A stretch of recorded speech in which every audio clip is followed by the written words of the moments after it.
আসসালামু আলাইকুম। I am sorry for disturb. না, ইটস ওকে, ফাইন। বেসিক্যালি একটা ভিডিও শ্যুট করছিলাম, বাট যখন দেখলাম যে আপনি চোখ কভার করে হেলমেট পরে খুব পরিপাটি করে সাইকেলিং করছেন, তখন মনে হলো যে একটা মিনিট কথা বলি আপনার সাথে। আর কতদিন ধরে রাইড করছেন? Almost 3 years.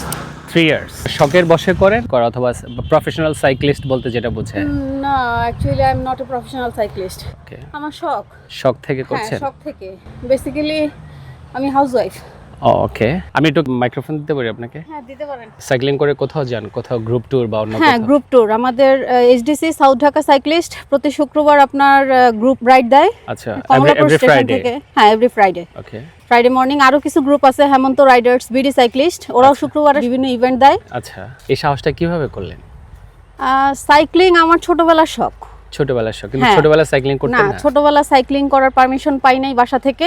জি। তো আমার বিয়ের যখন 10 ইয়ার্স জি। অ্যানিভার্সারি গিফট হিসেবে হাজবেন্ড সাইকেল কিনে দেয়। 10 ইয়ার্স। হ্যাঁ, আর হাজবেন্ড সাইকেল শেখায়। এরপরে তো ওই যে আমার বিয়ের এখন 13 বছর চলতেছে। মাশাআল্লাহ। আমি বেসিক্যালি এই টাইমটা এক্সারসাইজ পারপাসে বের হই। 1 থেকে 1.5 ঘন্টা সাইক্লিং করে বাসায় চলে যাই আর কি। আসর পরে আসি, বাসায় গিয়ে মাগরিব পড়ি। মাগরিব পড়েন? যেহেতু এক্সারসাইজ পারপাসে চালাই, আমি খুব ঢিলা ঢালা সাইক্লিং করলে তো আমার এক্সারসাইজ হবে না, এর জন্য Exactly. আমি একটু স্পিডে সাইক্লিং না, তাই তো দেখলাম। এবং একই সাথে আপনি হ্যান্ড গ্লাভস, তারপর glass and mask with helmet পরছেন। অনেকে আছে যারা হেলমেট পরতে চায় না। সিকিউরিটি পারপাসের জন্য হেলমেট পরা উচিত, উচিত, অবশ্যই উচিত। আমি কিছুদিন আগে যশোর থেকে ঘুরে আসছি। যশোরে ছোট ছোট বাচ্চা থেকে শুরু করে স্কুল কলেজ পড়ে ইভেন বয়োজ্যেষ্ঠ মানুষ যাদের বয়স আপনার 70-80 বছর হয়ে গেছে, এই ধরনের বয়সের মানুষও কিন্তু এখনো সাইক্লিং করে। স্কুলের মেয়েরা যারা ক্লাস 8, 9, 10 কলেজে পড়ে, এই বয়সী মেয়েরাও কিন্তু নিয়মিত সাইক্লিং করেন। ওদেরকে আসলে আটকানো যায় না।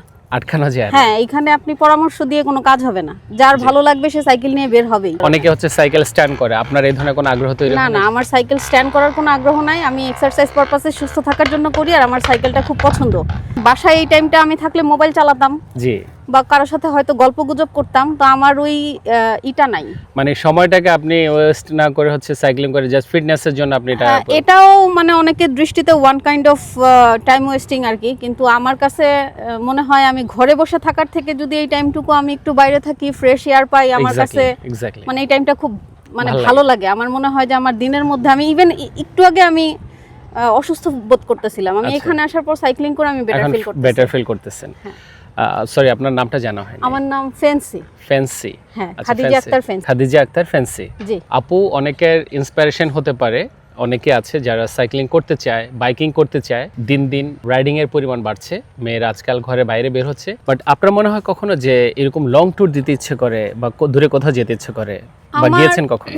লং ট্যুর বলতে হচ্ছে আমার তো সংসার আছে, অবভিয়াসলি আমি চাইলেই যা কিছু তা করতে পারি না। জি, আমার একটা কিছু লিমিটেশনস এর মধ্যে থাকতে হয়, এবং আমি মনে করি মানে এটা ঠিক আছে, আমার জন্য দরকার আছে। মানে সীমাহীন হওয়া উচিত না, কিছু সীমাবদ্ধ লাইফে থাকা দরকার। প্লাস আমার হাজবেন্ড আমারে যে সুযোগটা দিছে, আমার তো এটা মানে মিসইউজ করা উচিত না। সেই হিসাবে আমাদের গ্রুপ থেকে বিভিন্ন জেলায় জেলায় ট্যুর হয়। জি।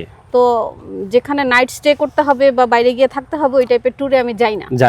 আমি যাই হচ্ছে ওদের ডে ট্যুরগুলি, যেগুলি আপনার সকালে গিয়ে ধরেন একটু 100 কিলো বা 70-80 কিলো রাইড হইলে তো আপনার বিকেল হয়ে যায় আসতে আসতে।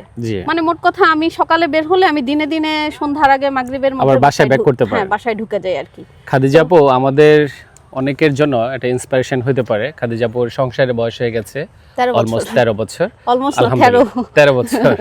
খাদিজা আপুর মতো মানুষ যারা আসলে ভিতর থেকে একটা এনার্জি বের করতে পারেন, এমন অসংখ্য হোম মেকার আছেন ঢাকায়। খাদিজা আপুর বয়সী অনেকে আছেন যারা চান যে নিজেকে আবার নতুন করে রিমেক করতে। চাইলে খুব সীমিত পরিসরে নিজের ফিটনেসটাও ধরে রাখা যায়, আনন্দে থাকা যায়। এটা অনেকটা নির্ভর করে আপনার মাইন্ডসেটের উপরে। এম আই রাইট আপু? ইয়েস। এনিওয়েজ আপু, থ্যাংক ইউ সো মাচ। আমি আপনার খুবই গুরুত্বপূর্ণ সময় নষ্ট করলাম। আপনি রাইড করছিলেন, আমি আপনাকে সিগন্যাল দিলাম মাঝখানে। আমার দেখে আপনি রাইড করছেন, আমার দেখে খুবই ভালো লাগতেছে। না, থ্যাংক ইউ। আমি হচ্ছে ফার্স্ট টাইম আপনি যখন কল করছেন আমার মনে হইছে আমি কিছু একটা শুনতেছি, বাট আমি ওই যে মিউজিক চলতেছিল তো আমি বুঝি নাই। Anyways, thank you very much. ভালো থাকবেন আপনি। আসসালামু আলাইকুম। মোটোকপ? জি জি, আমি এটার ভিডিও দেখেছি মেবি, হয়তো। হ্যাঁ হ্যাঁ, কিন্তু আমি আপনাকে চিনতে পারি না আর কি, সরি। না, ইটস অলরাইট। না, ঠিক আছে, মোটোকপ আমি ফেসবুকে দেখেছি, আমি চিনতে পারি না। It's alright, sorry. যাক, এনিওয়েজ আমার জন্য দোয়া রাখবেন। আচ্ছা, ঠিক আছে। জি, আসসালামু আলাইকুম। জি।